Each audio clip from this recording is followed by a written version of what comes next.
عورتوں پر غسل کس کس وجہ سے فرض ہوتا ہے؟ توجہ کے ساتھ اس کی ڈیٹیل سمجھ لیں۔ اگر عورتوں کو احتلام والا معاملہ ہو جاتا ہے تو ان کے غسل کا حکم کیا ہوگا؟ عورتوں کے لیے غسل کرنے کا مکمل طریقہ کیا ہے؟ توجہ کے ساتھ طریقہ سیکھ لیں۔ السلام علیکم، امید ہے آپ سب خیریت سے ہوں گے اور آپ کو یہ بھی پتہ چل گیا ہوگا کہ آج کی اس ویڈیو کے اندر ہم نے کیا سیکھنا ہے۔ اگر کسی کو یہ مسائل غیر ضروری لگیں کہ یہ مسائل بیان نہیں کرنے چاہیے، یا پھر یہ ٹاپک غیر ضروری لگے یا غیر مناسب لگے، تو یہ ویڈیو ان کے لیے نہیں ہے۔ مہربانی کر کے وہ حضرات یہ ویڈیو نہ دیکھیے گا۔ سب سے پہلی بات اب یہ سمجھ لیں کہ عورت پر غسل کن کن چیزوں کی وجہ سے فرض ہو جاتا ہے۔ اس میں سب سے پہلی بات یہ ہے کہ اگر باہمی تعلق قائم ہو تو اس کی وجہ سے مرد پر بھی اور عورت پر بھی دونوں پر غسل فرض ہو جاتا ہے۔ اب اس میں باہمی تعلق کے بارے میں میں تھوڑی سی ڈیٹیل بیان کروں گا کہ مثال کے طور پر باہمی طور پر اگر دونوں مل گئے آپس میں تو غسل فرض ہو جائے گا۔ اس کے لیے مکمل وہ سارا معاملہ ہونا اور ڈسچارج ہونا اور مادہ وغیرہ خارج ہونا یہ لازمی نہیں ہے، یعنی کہ وہ تو الگ بات ہے کہ بعد میں جو کچھ مرضی ہو، لیکن جب باہمی طور پر دونوں آپس میں مل گئے، یعنی کہ اگر عام الفاظ میں بولوں تو دونوں کی خاص جگہ جب آپس میں مل گئیں، مطلب یہ ہے کہ مرد کی خاص جگہ عورت کی خاص جگہ میں داخل ہو گئی، تو ایسی صورت میں دونوں پر غسل فرض ہو جائے گا۔ یہ میں اس لیے ڈیٹیل بیان کی تاکہ پتہ چل جائے کہ باہمی ملنے سے کیا مراد ہے اور کس حد تک ملنے سے ہی غسل فرض ہو جائے گا۔ بعد والا معاملہ تو بعد کا ہے کہ وہ تو فرض ہے ہی ہے، بعد میں جو کچھ مرضی ہو، لیکن اتنا بھی معاملہ اگر پایا گیا تو دونوں پر غسل فرض ہو جائے گا۔ ایک وجہ یہ ہوگی، حیض جو ہوتا ہے، پیریڈ جو ہوتے ہیں، اس کے اختتام پر عورت پر غسل فرض ہو جاتا ہے۔ اختتام سے مراد یہ ہے کہ جب اس کا اینڈ ہوگا، اب ہر عورت کی عادت اپنی اپنی ہوتی ہے۔ مثال کے طور پر کسی کو اگر 3 دن کی عادت ہے، 4 دن کی ہے، 5 دن کی ہے، 6 دن کی ہے، 7 دن کی ہے، 8 دن کی ہے، 9 دن کی ہے، 10 دن کی ہے، جتنے دن کی عادت ہے، کیونکہ اس کی لمٹ کم از کم 3 دن اور 3 راتوں کی ہوتی ہے اور زیادہ سے زیادہ اس کی لمٹ 10 دن اور 10 راتوں کی ہوتی ہے۔ اس سے زیادہ نہیں آ سکتا اور 3 دن اور 3 راتوں سے کم نہیں آ سکتا۔ اب ہر عورت کی اپنی اپنی عادت ہوتی ہے، 4 دن آتا ہے، 5 دن، 6 دن، 7 دن، جتنے دن آتا ہے، تو اس کو اپنی عادت کا پتہ ہے۔ جب اس کی وہ عادت کے دن پورے ہو جائیں گے تو اس پر غسل فرض ہو جائے گا، ٹھیک ہے۔ لیکن کبھی یوں ہو سکتا ہے شاذ و نادر کے روٹین سے ہٹ کر آ گیا یا زیادہ آ گیا، تو اس کے علیحدہ سے مسائل ہوتے ہیں۔ اس پر میں نے بڑی تفصیل کے ساتھ ویڈیو بنا کے اپلوڈ کی ہے، آپ چینل کو وزٹ کریں تو انشاءاللہ وہاں پر آپ کو بڑی تفصیل کے ساتھ اس کی ویڈیو مل جائے گی۔ اگر 10 دن سے زیادہ آ جاتا ہے یا بار بار آتا ہے یا بہت زیادہ آتا ہے، ٹھیک ہے، تو مین ہمارا اس میں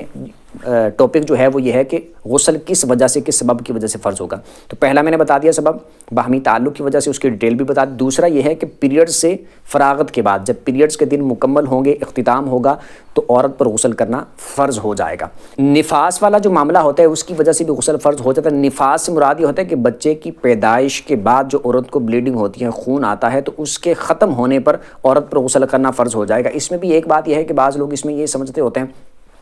کہ شاید 40 دن پورے کرنا ضروری ہوتا ہے، حالانکہ اس میں 40 دن پورے کرنا ضروری نہیں ہوتا۔ اگر کسی کو 10 دن بعد بھی بلیڈنگ آنا بند ہو جاتی ہے تو اس کو پھر غسل کر کے پاک ہو جانا چاہیے۔ اگر 20 دن اس کو بعد 20 دن کے بعد بند ہو جاتی ہے، 30 دن کے، یعنی جتنے دن کے بعد وہ بلیڈنگ بند ہو جاتی ہے، تو اس کے بعد پھر غسل وغیرہ کر کے اس کو نماز کا اہتمام کرنا چاہیے، وہ پاک ہو جائے گی۔ 40 دن کا صرف اہم ایک رواج پڑا ہوا ہے، لوگ یہ سمجھتے ہیں کہ واقعی پتہ نہیں، وہ جس کو چھلا نہانا بولتے ہیں، وہ پورا کرنا لازمی نہیں ہوتا۔ جب بھی اس کا اختتام ہو جائے گا بلیڈنگ کا تو اس کے بعد آپ غسل کر کے پاک ہو سکتے ہیں، لیکن اس کی لمٹ جو اینڈ لمٹ ہوتی ہے وہ 40 دن ہوتی ہے، یعنی اینڈ لمٹ 40 دن سے یہ زیادہ نہیں آ سکتا،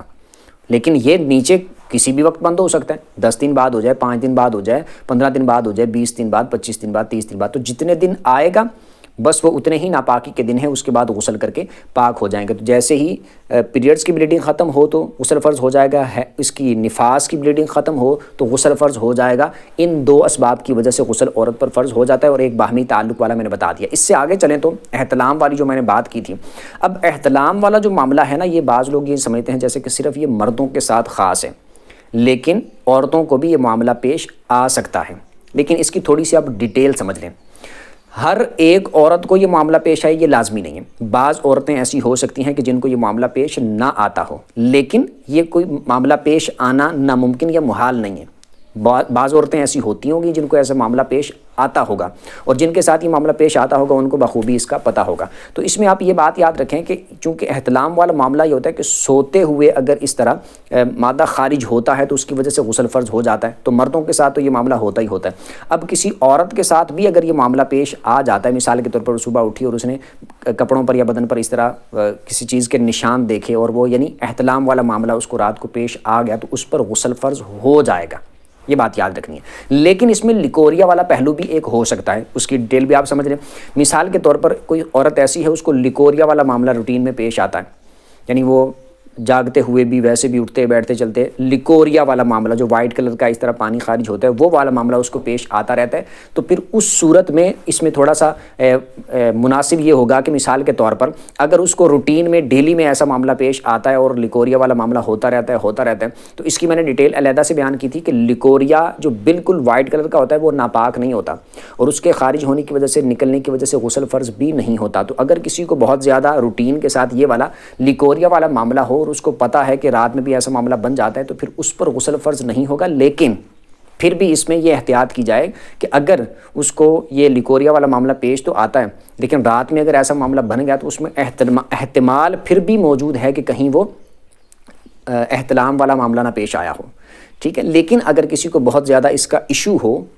اس کا لیکوریا کا بہت زیادہ ایشو ہو اور اس کو پتہ ہے کہ مجھے یہ بار بار ہوتا رہتا ہے دن میں بھی اور ویسے صبح شام وغیرہ اس طرح ہوتا رہتا ہے، تو اس کو رات میں بھی لازم بات ہے سوتے ہوئے بھی ایسا معاملہ پیش آ سکتا ہے، تو اس پر لہٰذا غسل کرنے کا حکم نہیں دیں گے، کیونکہ اس کے لیے تو پھر مسئلہ بن جائے گا کہ اس کو وہ دن ٹائم سو گئی تب بھی غسل فرض، رات ٹائم سو گئی تب بھی غسل فرض، روز ہی غسل فرض، اس طرح کا معاملہ اس پر پھر لازم آ جائے گا۔ لہٰذا جس کو واقعی ایسا ایشو ہو لیکوریا والا تو اس پر فرض کا حکم نہیں کہیں گے، لیکن جس کو ایسا معاملہ نہ ہو یا پھر کبھی کبھار اس کو لیکوریا والا معاملہ بنتا ہو، تو اب اس کو اگر رات کو ایسا معاملہ پیش آ جاتا ہے تو پھر اس کو صبح غسل فرض ہوگا، کرنا پڑے گا، کیونکہ نہیں پتہ، رات تو سو گئے، اب نہیں پتہ کہ وہ احتلام والا معاملہ ہے یا لیکوریا کی وجہ سے ہوا ہے۔ تو کبھی کبھار اگر ایسا معاملہ بنتا ہے، لیکوریا والا اگر کبھی کبھار ایسا معاملہ بنتا ہے تو پھر غسل فرض ہوگا اگر رات کو اس طرح معاملہ پیش آتا ہے اور صبح دیکھا تو کپڑے پر نشان وغیرہ اس طرح موجود تھے، ٹھیک ہے۔ کبھی کبھار اگر لیکوریا والا معاملہ پیش آتا ہے، لیکن بہت زیادہ ہے تو اس کا میں نے بتا دیا، چونکہ بہت زیادہ ہوتا ہے تو لازمی بات ہے پھر رات کو بھی لیکوریا والا معاملہ ہی ہوگا، ٹھیک ہے۔ اس میں ایک یہ بات احتلام والا معاملہ ہو گیا۔ اب غسل کس طرح عورتوں نے کرنا ہوتا ہے اس کی ڈیٹیل توجہ کے ساتھ سمجھ رہے ہیں۔ غسل کا طریقہ یہ ہے کہ سب سے پہلے تو بات یہ ہے کہ ایسی جگہ پر غسل کیا جائے گا جہاں پر مکمل پردے کا اہتمام ہوگا، اور لازمی بات ہے آج کل ہمارے غسل خانے وغیرہ اسی طرح کے ہوتے ہیں کہ مکمل پردے کا اہتمام ہوتا ہے۔ اس کے بعد یہ کام کرنا ہے کہ وہاں پر دعا وغیرہ کوئی نہیں پڑھنی، کچھ بھی نہیں پڑھنا، کیونکہ ہم ناپاک جگہ پر موجود ہیں اور غسل خانے وغیرہ میں موجود ہیں، تو وہاں پر کوئی بھی دعا نہیں پڑھنی، ٹھیک ہے۔ پہلے سب سے ہاتھوں کو دھو لینا ہے اور ہاتھوں کو دھونے کے بعد پھر استنجا کر لینا ہے، ٹھیک ہے۔ اب آپ سوچ رہے ہوں گے کہ ہاتھ تو بعد میں دھوئے جاتے ہیں استنجا کرنے کے بعد، تو یہ اس لیے دھونا ہے کہ پانی کو ہاتھ ٹچ نہ ہو، یا ویسے ہی ہاتھوں کو پہلے آپ نے دھو لینا ہے، اس کے بعد استنجا کرنا ہے، استنجا کرنے کے بعد دوبارہ سے پھر ہاتھ دھو لیں، ٹھیک ہے۔ اور اگر بدن پر کسی اور جگہ پر کوئی نشان وغیرہ یا اس طرح کی کوئی چیز ناپاکی وغیرہ لگی ہو تو اس کو بھی دھو لیں۔ اس کے بعد جیسے نماز کے لیے وضو کیا جاتا ہے تو مکمل اس طرح وضو کر لیں، ٹھیک ہے۔ بعض لوگ اس میں بھی سوال کر رہے ہوتے ہیں کہ وضو غسل خانے میں جانے سے پہلے کرنا ہے یا پھر وہ غسل کرنے سے پہلے، بالکل پہلے، جیسے وہ کپڑے وغیرہ بھی سارے معاملات جدا کرنے سے پہلے۔ مطلب یہ نہیں ہوتا، مطلب یہ ہوتا ہے کہ جب غسل کرنا ہے ایٹ اے ٹائم اسی وقت یہ وضو کرنا ہوتا ہے، ٹھیک ہے۔ مطلب کہ اس وقت ہی جب غسل کرنے کے لیے غسل خانے میں موجود ہے اور کپڑے وغیرہ جسم سے جدا ہیں اس وقت کی بات ہے۔ تو اس کے بعد ہاتھ دھو لیے، استنجا کر لیا، جسم پر کسی جگہ پر نجاست لگی ہے تو اس کو دھو لیا۔ اس کے بعد پھر جیسے نماز کے لیے وضو کیا جاتا ہے تو مکمل اس طرح وضو کر لینا، مطلب کہ سارا جیسے کولی کی جاتی ہے، ناک میں پانی ڈالا جاتا ہے، مکمل چہرہ دھویا جاتا ہے، پھر اس کے بعد کوہنیوں سمیت دونوں بازو، سر کا مسح کرنا ہے، دونوں پاؤں بھی آپ نے اس میں دھو لینے ہیں۔ پاؤں والا بعض لوگوں نے بتایا ہوتا ہے اور آپ نے سنا ہوگا، کہہ رہے ہوتے ہیں کہ پاؤں چھوڑ دیں اور اینڈ پہ پاؤں دھوئیں، تو وہ اصل میں ایسی جگہ پر کرنا ہوتا ہے جہاں پر نیچے پانی جمع ہوتا ہو۔ تو ہمارے ہاں آپ کو پتہ ہے کہ غسل خانے ایسے نہیں ہوتے جہاں پر نیچے پانی جمع ہوتا ہو، ٹھیک ہے، وہ ساتھ پائپ میں پانی جاتا رہتا ہے، تو یہ وہاں پر پاؤں نہیں چھوڑنے، پاؤں بھی آپ ساتھ ہی اسی وقت دھو لیں جب آپ وضو کر رہے ہیں۔ اب جب آپ نے مکمل وضو کر لیا تو وضو میں غسل کے 2 فرض تو آپ نے ادا کر دیے، ایک کلی کرنا اور ایک ناک میں پانی ڈالنا، یہ 2 فرض غسل کے ادا ہو گئے۔ اس کے بعد ایک فرض باقی رہ گیا پورے بدن پہ پانی بہانے والا، تو آپ نے مکمل وضو کرنے کے بعد 3 بار دائیں کندھے پہ رائٹ سائڈ پہ پانی بہا لینا ہے اور 3 بار بائیں کندھے پہ آپ نے پانی بہا لینا ہے، پھر سر سے لے کر پاؤں تک مکمل آپ نے پورے بدن پر پانی بہا لینا ہے۔ تو اس طرح آپ کا تیسرا فرض ادا ہو جائے گا اور یہ غسل آپ کا مکمل ہو جائے گا۔ اچھا، اس میں آپ یہ بات بھی یاد رکھیں کہ مثال کے طور پر اگر کسی نے اس پورے طریقے کے مطابق جس طرح میں نے بتایا کہ وہ پہلے ہاتھ دھو لے، پھر استنجا کر لے، جسم پر کسی جگہ پر نجاست لگی ہے وہ دھو لے، پھر وضو کر لے، اس طریقے کو فالو اگر کسی نے نہیں کیا، اس طریقے کے مطابق اگر کسی نے غسل نہیں کیا، بہتر تو یہ ہے کہ اس طرح کیا جائے، لیکن اگر کسی نے اس طریقے کے مطابق غسل نہیں کیا، مثال کے طور پر اس نے صرف کولی کی، ناک میں پانی ڈالا اور پورے بدن پر پانی ڈال لیا تو تب بھی اس کا غسل ہو جائے گا، یا پھر ڈائریکٹ اس نے پہلے پورے بدن پہ پانی ڈال لیا اور اس کے بعد پھر اس نے کولی کر لی اور ناک میں پانی چڑھا لیا تو تب بھی اس کا غسل ہو جائے گا، لیکن بہتر طریقہ یہ ہے جس طرح میں نے بتایا۔ ٹھیک ہے. تو تیسرا فرض جب آپ نے ادا کر لیا، پورے بدن پر پانی بہا لیا، اس کے بعد آپ صابن یوز کرنا چاہیں، شیمپو یوز کرنا چاہیں، یا اس کے علاوہ کوئی بھی چیز آپ یوز کرنا چاہیں تو وہ یوز کر لیں، اور اس کے بعد پھر پانی بہا لیں، تو یہ غسل آپ کا مکمل ہو گیا. اس میں آپ نے خیال اس چیز کا کرنا ہے کہ جسم کا کوئی بھی حصہ خشک نہیں رہنا چاہیے. جیسے مثال کے طور پر ناک ہے تو اس میں اگر سوراخ جیسے وہ ڈالا ہوتا ہے کوکا وغیرہ ڈالنے کے لیے نا، تو اس میں بھی پانی بہانا لازمی ہے. اگر بالیاں یا کانٹے وغیرہ کچھ بھی ڈالے ہوئے ہیں تو ان کے جو سوراخ ہیں ان میں بھی پانی ڈالنا، یعنی پانی ان میں سے گزارنا یہ ضروری ہے. یعنی یہ ساری احتیاطیں ہیں کہ بدن کا جتنا بھی ظاہری حصہ ہے وہ یہاں ہو، جتنا ظاہری حصہ ہے اس پورے وہ یہاں ہو، یہاں بل پڑے ہوں کسی جگہ پر، مثال کے طور پر جیسے وہ بلٹیں سی پڑ جاتی ہیں، بل پڑ جاتے ہیں، جیسے ماس جو گوشت یا بدن کا حصہ اس طرح اکٹھا ہو جاتا ہے، تو وہ سارے مکمل سر سے لے کر پاؤں تک پورے بدن میں سے ایک بال برابر بھی جگہ خشک نہیں رہنی چاہیے. مکمل بدن پر اس انداز میں اس طرح سے پانی بہانا ہے. امید کرتا ہوں کہ کچھ نہ کچھ سمجھ آ گئی ہوگی اور کچھ نہ کچھ سیکھنے کو ملا ہوگا. اگر کسی کو لفظ کوئی غیر مناسب لگا ہو تو پہلے بھی میں نے معذرت کی تھی اور بولا تھا کہ یہ ویڈیو ان کے لیے نہیں ہے، تو دوبارہ ایک بار پھر معذرت کرتا ہوں. مقصد غیر مناسب الفاظ کو یوز کرنا نہیں ہے، مقصد صرف یہ ضروری مسائل آپ کو سمجھانا اور سکھانا ہے. اور مجھے پتہ ہے کہ بہت سارے ایسے لوگ اور عورتیں ہیں جن کو واقعی اتنی وضاحت کی ضرورت ہے، ان کو بیچاریوں کو نہیں پتہ ہوتا.